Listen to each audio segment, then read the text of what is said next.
گوجری زبان میں اپڈیٹ سنیے۔ مودی حکومت NIA SIA جیسی اپنی بدنام زمانہ اور خوفناک تحقیقاتی ایجنسیاں کشمیریان دبان کے واسطے ہتھیار کا طور کے اوپر استعمال کر رہی ہے۔ بھارتی حکومت نے کشمیریان ذہنی صدمہ میں مبتلا کرن اور آئندہ سال کا عام انتخابات کے بیچ کامیابی کی غرض دے زیادہ سے زیادہ کشمیریان سزا دیون کے واسطے اپنا بدنام زمانہ تحقیقاتی ادارہ حریت رہنماواں اور کارکناں اور 1990 کا مقبوضہ علاقہ میں مسلح مزاحمت کا آغاز کے بعد قتل کا تمام واقعات میں ملوث کرنے کی اجازت دے دیتی ہے۔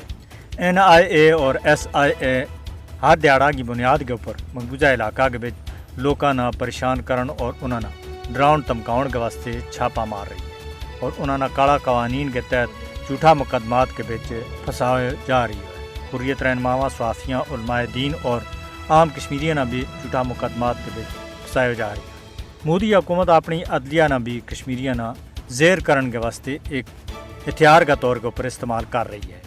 کشمیریاں انہوں کا سیاسی نظریات کی وجہ دے بندی خانہ کے اندر بند کیا ہوا ہے۔ کشمیری حریت رہنماواں پر امن سیاسی جدوجہد کی وجہ سے سزا دیتی جا رہی ہے۔ کشمیری حریت رہنما کارکن اور انسانی حقوق کا کارکنوں کو جرم صرف جو ہے کہ وہ کشمیریوں کا حق خود ارادیت کی گل کر رہی ہے۔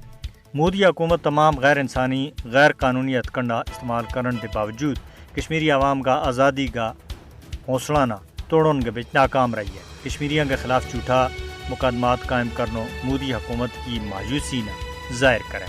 عالمی برادری اور انسانی حقوق کی تنظیمیں مقبوضہ کشمیر کے بیچ بھارتی ہتھکنڈا اور غیر قانونی حراستوں کو نوٹس لینا چاہیے۔